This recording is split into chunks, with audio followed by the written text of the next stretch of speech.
bienvenue à l'émission Vie de foi. Cette semaine, nous parlons des mécanismes de la foi. En fait, c'est un sujet très important pour nous, les enfants de Dieu, si nous voulons savoir comment fonctionne notre foi.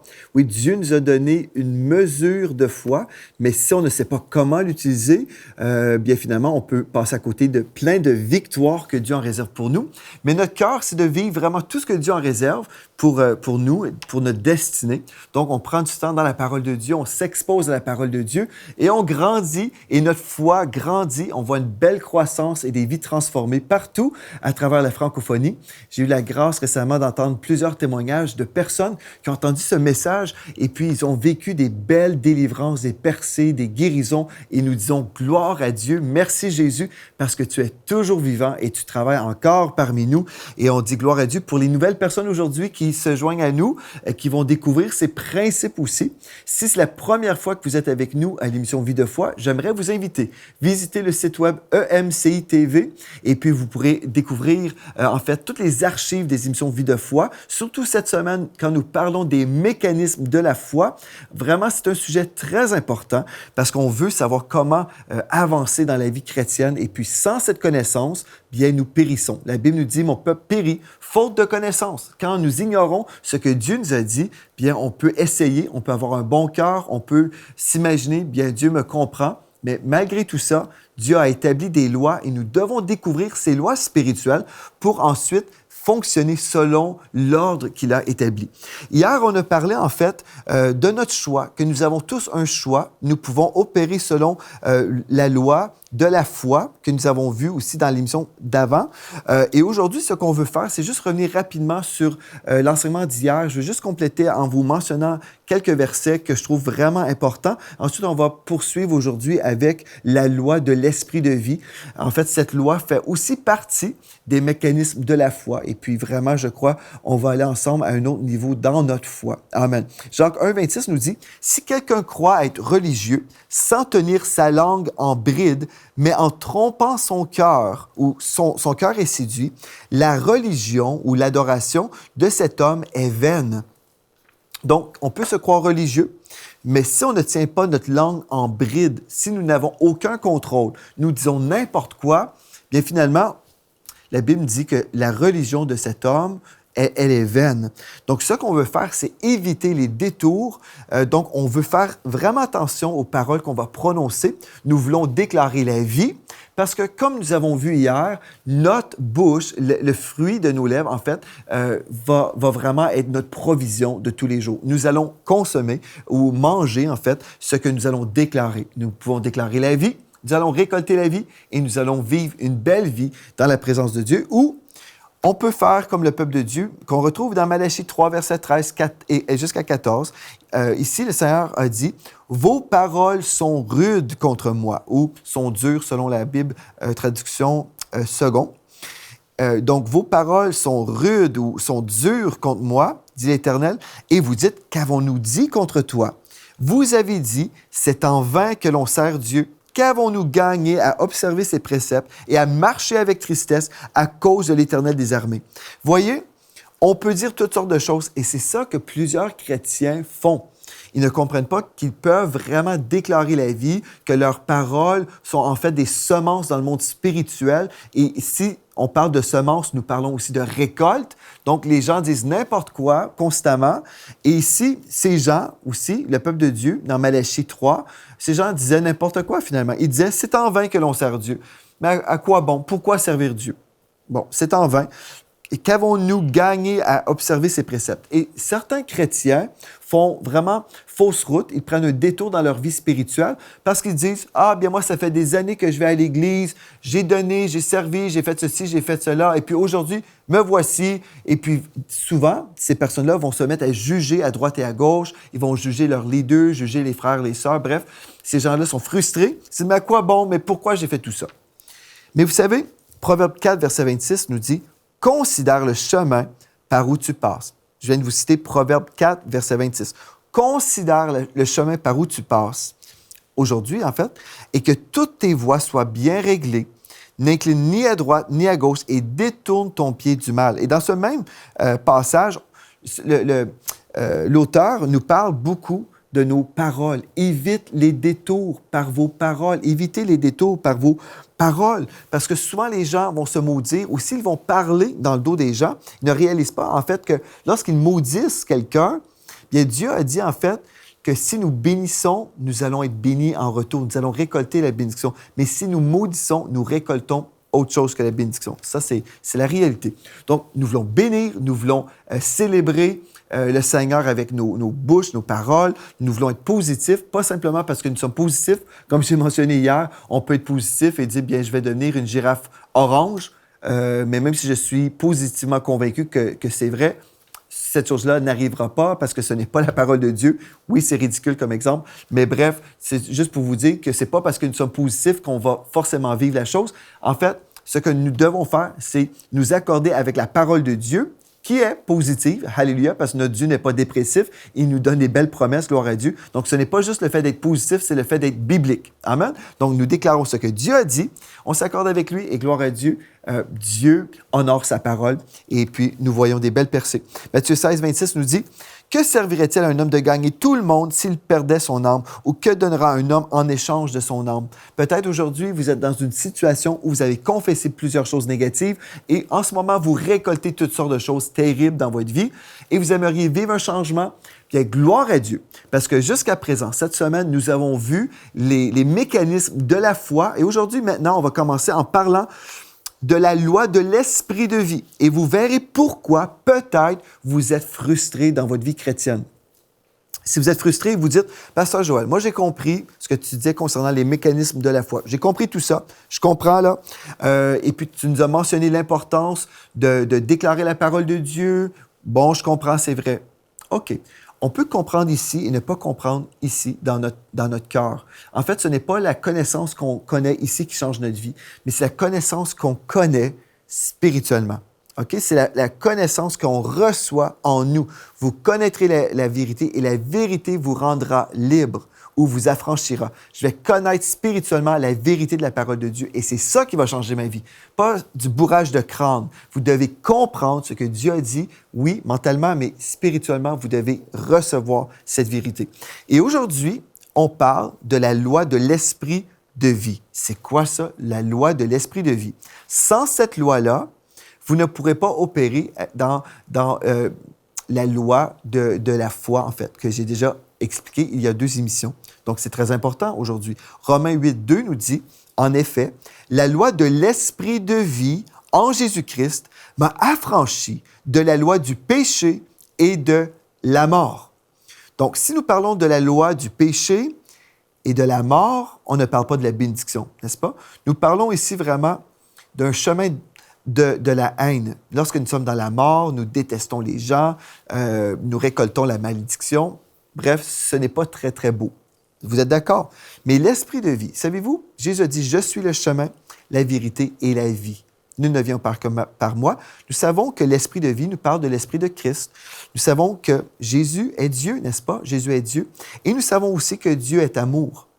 L'amour, oui, Dieu est amour.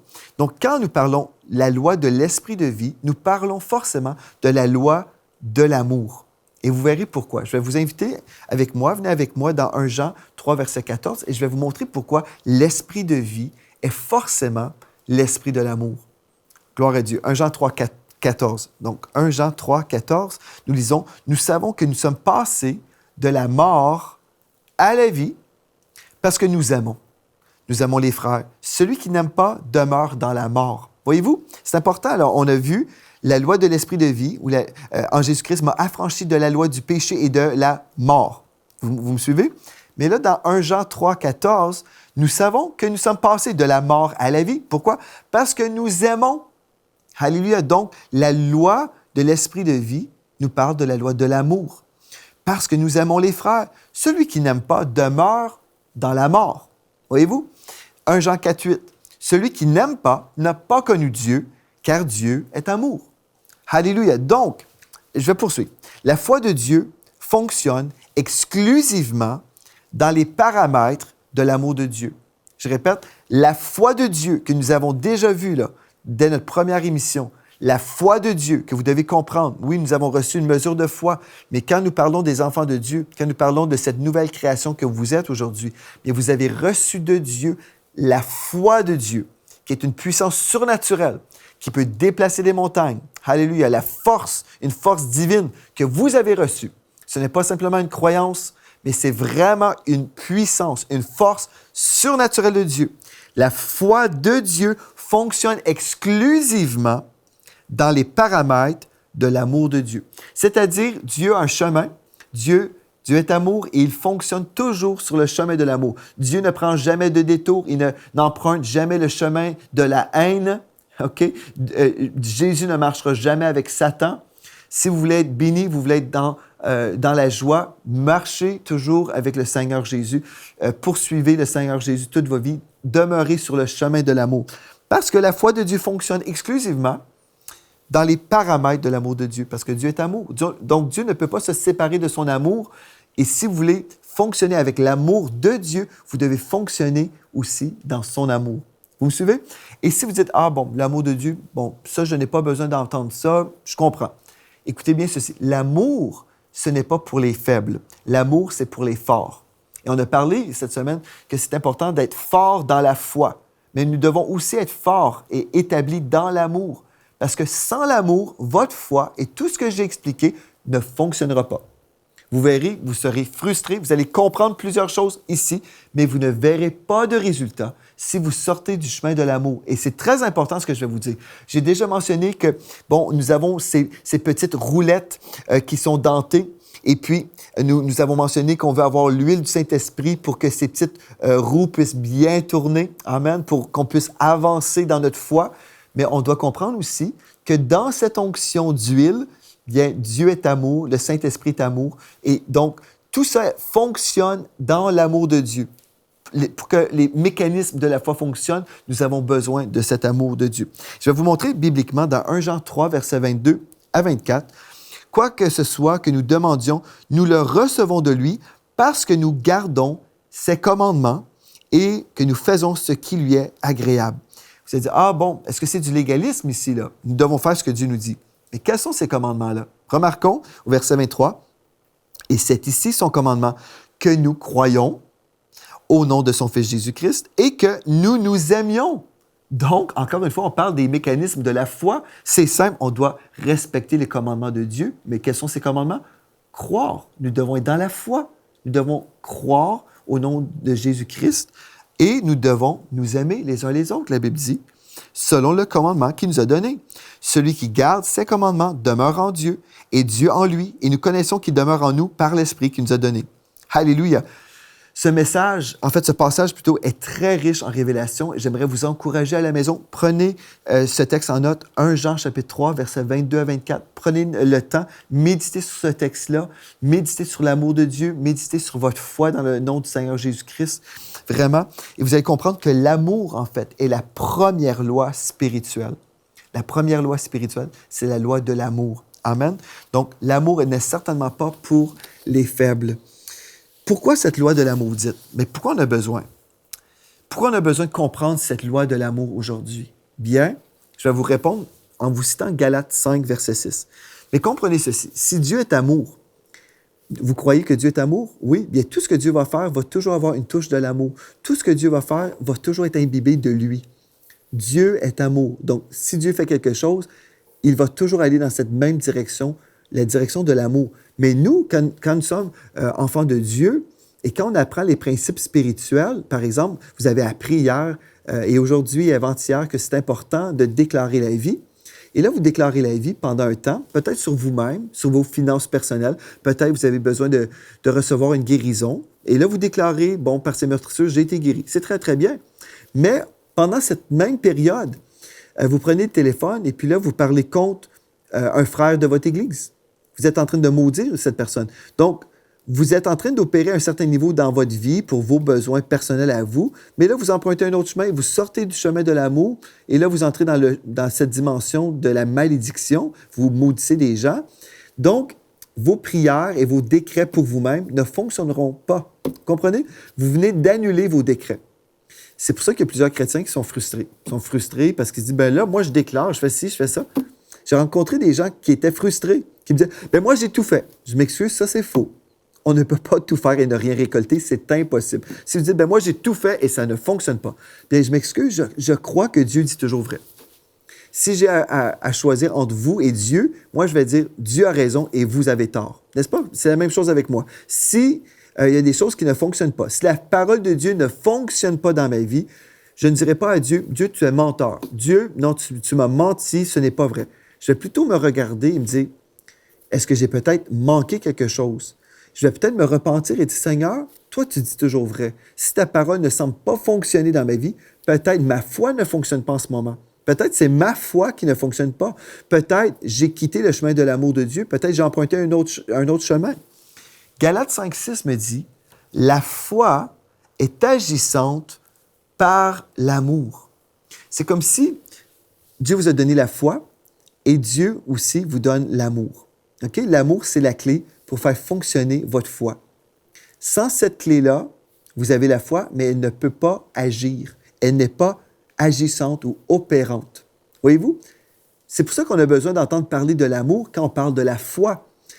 Plusieurs fois, je me disais, j'entends des prédicateurs prêcher sur l'amour, mais pourquoi on a besoin d'entendre parler de l'amour constamment? Bien, sans cette révélation-là, finalement, on a tellement de connaissances, mais rien ne fonctionne. C'est pour ça qu'on a besoin de vivre un réveil de l'amour de Dieu. Vous avez besoin d'être imprégné de l'amour de Dieu. Quand vous passez du temps à la maison dans la prière, passez du temps à recevoir l'amour de Dieu. L'amour de Dieu est déversé en vous par le Saint-Esprit. Amen. Mais vous pouvez aussi méditer sur l'amour de Dieu. Vous pouvez même demander au Seigneur, « Seigneur, je veux vivre le baptême de ton amour. Oui, Seigneur, je veux vivre, je veux expérimenter les fleuves d'eau vive. Je veux vivre, Seigneur Dieu, les vagues de ton amour. Je veux être imprégné de ton amour. » Et quand vous êtes imprégné de l'amour de Dieu, savez-vous ce qui va se produire en vous? Bien, de un, vous allez ressentir la paix, la joie, vous allez ressentir la présence de Dieu sur vous, mais aussi vous allez discerner lorsqu'une personne ne marche pas avec Dieu. Vous allez discerner, même si quelqu'un se dit chrétien, même si vous entendez quelqu'un prêcher, mais vous ressentez le mépris, vous ressentez la haine, vous ressentez un ton agressif, et vous allez savoir, non, je ne reçois pas ce message, je ne reçois pas ce message comme venant du cœur de mon Dieu, parce que quand je passe du temps avec mon Dieu le matin, par exemple, prenez du temps avec le Seigneur, vous ressentez l'amour de Dieu et votre esprit témoigne à votre esprit, le Saint-Esprit témoigne à votre esprit que vous êtes enfant de Dieu. Votre esprit discerne, ceci est le cœur de mon Père. Je reconnais la voix de mon Dieu. Je reconnais la voix de mon grand berger. Vous allez devenir tellement intime que lorsque quelqu'un ne marche pas dans l'amour, vous allez le discerner pour vous-même et vous allez vous protéger en fait. Dieu va vous protéger. Vous ne prendrez pas des détours, vous ne serez pas influencé par quelqu'un qui marche sur le chemin de la haine, mais vous allez demeurer sur le chemin de l'amour de Dieu. Est-ce que vous me suivez aujourd'hui? J'espère que oui. C'est pour ça que c'est tellement important. La foi est agissante par l'amour. Et le mot agissante peut être traduit par c'est le mot énergéo, sûrement où on a le mot énergie. La foi opère, travaille ou effectue par l'amour. Donc la foi opère, elle est opérante, elle est agissante, elle travaille, elle est effectuée par l'amour. Gloire à Dieu. Et c'est pour ça, quand j'entends parler des chrétiens qui vont sur des sites web, qui attaquent des hommes et des femmes de Dieu, comprenez ceci, Dieu travaille toujours dans l'amour. Amen. Et si, admettons, un homme de Dieu doit être corrigé, OK? Si un homme de Dieu doit être corrigé bibliquement, admettons, il prend un détour sur le plan doctrinal, et j'ai déjà connu des hommes de Dieu comme ça, qui ont pris des détours, bien, j'ai le choix. Moi, en tant qu'homme de Dieu, j'ai le choix aussi. Je peux peut-être m'accorder avec ceux qui sont les accusateurs des frères, qui travaillent pour l'anéantissement des ministères, pour détruire des hommes et des femmes de Dieu, pour dire qu'ils sont faux prophètes. Je pourrais faire ça aussi, hein? On peut tous faire ça. Ou je peux me connecter à l'Esprit de Dieu qui est en moi et dire, Seigneur, je vois que mon frère ici est en train de prendre un détour. Son enseignement est en train de changer. Si j'ai la grâce d'être dans sa vie, je peux l'appeler, je peux parler avec ce frère et lui dire, mon frère, en ce moment, j'ai remarqué que tu enseignais telle ou telle chose, et puis est-ce que je pourrais peut-être échanger avec toi? Est-ce que je pourrais te présenter autre chose? Et puis, dans l'amour, amener une correction, parce que je veux gagner mon frère, je ne veux pas le détruire. Mais celui qui n'aime pas son frère, va se mettre sur un site web et il va juste attaquer des gens à droite et à gauche, détruire des réputations, soupçonner le mal. Bref, il y a tellement de choses. Ces gens-là qui font ces choses-là ne sont pas de Dieu. Parce que si Dieu m'appelle à corriger, si un frère, admettons, est vraiment en train de prendre un détour, bien Dieu va envoyer quelqu'un dans son environnement pour l'aider. Dieu va susciter quelqu'un dans son entourage pour le corriger. Mais si vous dites, ah ben moi, je ne suis pas dans son entourage et j'ai discerné en fait des fausses doctrines.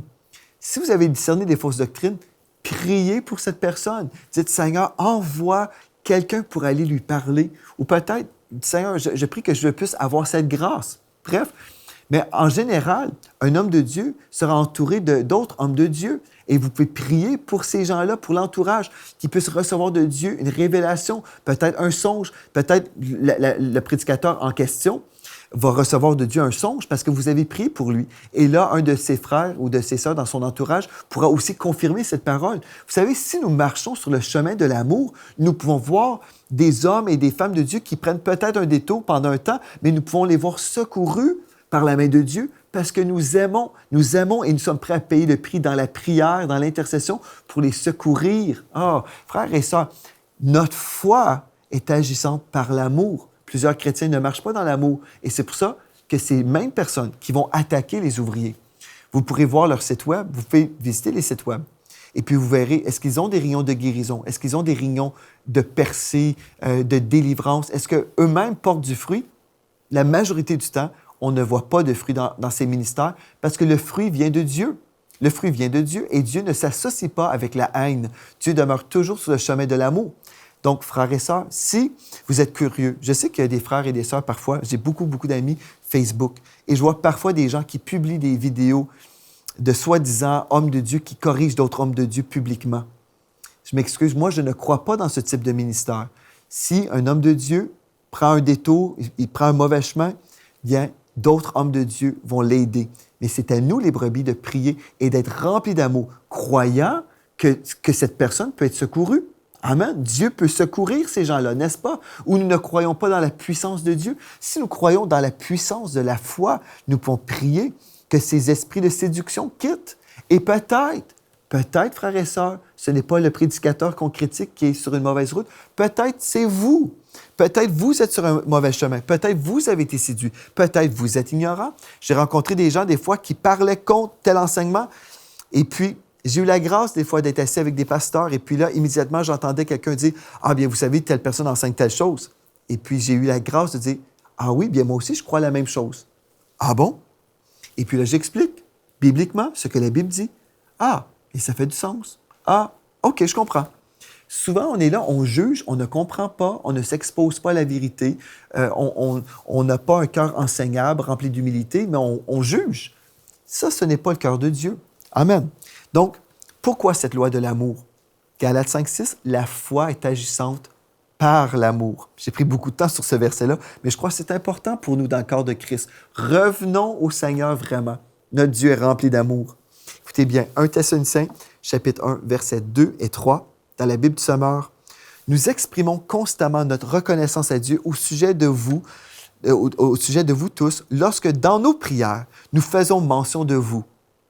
Nous nous rappelons sans cesse devant notre Dieu, notre Père, votre foi agissante, votre amour actif et votre ferme espérance en notre Seigneur Jésus-Christ. Voyez-vous, je crois que ce texte-là vient de confirmer ce que je viens de vous dire. Le Dieu, ou la foi de Dieu plutôt, est opérante, comme j'ai dit, par l'amour, donc aimons Dieu plus que tout. Je vous donne la référence Marc 12, versets 30 à 31. Aimons Dieu de tout notre cœur, de toute notre force, de toute notre pensée. Amen. Aimons Dieu même plus que notre propre famille. Dans Matthieu 10, verset 37, Jésus a dit, « Celui qui aime son père ou sa mère plus que moi n'est pas digne de moi. Et celui qui aime son fils ou sa fille plus que moi n'est pas digne de moi. » Donc, nous devons aimer Dieu premièrement, vivre pour lui. Et oui, on va prendre du temps dans nos familles, on va vraiment partager notre cœur, on va instruire nos enfants dans les voies de Dieu, mais tout commence vraiment dans cet amour pour notre Dieu. Parce que si nous aimons notre famille plus que Dieu, nous pouvons prendre des décisions pour notre famille et puis abandonner Dieu. Et ce n'est pas pour le bénéfice, en fait, de notre famille. Donc, on va aimer Dieu plus que tout. On va aimer Dieu même plus que notre propre famille. On va aimer Dieu plus que nous-mêmes ou même au-delà de notre réputation. Dans Matthieu 10, versets 32-33, ici nous avons une bonne motivation. Ce texte nous dit « Quiconque me confessera devant les hommes, je le confesserai aussi devant mon Père qui est dans les cieux. Mais quiconque me reniera devant les hommes, je le renierai aussi devant mon Père qui est dans les cieux. » Gloire à Dieu. Donc, on doit vraiment aimer Dieu plus que nous-mêmes, plus que notre réputation, plus que notre orgueil personnel, plus que nos ennemis, en fait. Ah oui, on doit même aimer Dieu en aimant nos ennemis. Matthieu 5, 44 nous dit « Aimez vos ennemis, bénissez ceux qui vous maudissent, faites du bien à ceux qui vous haïssent et priez pour ceux qui vous maltraitent et qui vous persécutent. » Aimez Dieu, même au-delà de votre propre vie. Apocalypse 12, 11. Ils l'ont vaincu grâce au sang de l'agneau et grâce au témoignage qu'ils ont rendu pour lui, car ils n'ont pas aimé leur vie jusqu'à redouter de mourir. Alléluia, vous pouvez aimer Dieu totalement, complètement, de tout votre cœur dès aujourd'hui. Et puis, vous pouvez voir un changement dans votre vie parce que là, comme vous allez marcher dans l'amour, vous pourrez découvrir les principes de la foi que j'ai enseignés cette semaine, les lois de la foi, les mécanismes de la foi. Et là, non seulement vous allez comprendre mentalement, mais là, vous allez commencer à vivre des percées. Parce que là, vous allez dire, ah bon, j'aime mon prochain, j'aime même mes ennemis, j'aime Dieu par-dessus tout, son amour est en moi et sa foi est en moi aussi. Sa foi surnaturelle a été déposée dans mon esprit. Et aujourd'hui, je me laisse diriger par le Saint-Esprit. J'entends sa voix, je prends du temps dans sa parole, je découvre les promesses de Dieu pour ma vie, pour ma famille, pour mon Église. Je déclare ce que Dieu a dit. Et là, je relâche ma foi comme je déclare des paroles. Je crois en fait que ce que je dis arrive. Et là, je vois des choses changer. Je vois des choses s'accomplir. Ma vie est transformée. La vie de ma famille est transformée. La vie de mon Église est transformée. Gloire à Dieu. Pourquoi? Parce que j'ai appris que la foi fonctionnait selon des mécanismes spirituels que j'ai pu comprendre cette semaine grâce à cette émission Vie de foi. Gloire à Dieu. Merci d'avoir été là. J'aimerais vraiment aujourd'hui déclarer sur vous la révélation du Saint-Esprit. Vous recevez tout ce qui a été enseigné. Et au nom de Jésus, si vous avez quitté le chemin de l'amour, aujourd'hui, vous prenez cette décision. Je reviens, Seigneur, sur le chemin de l'amour. Je marche avec toi sur le chemin de la foi et de la bénédiction dans le nom de Jésus.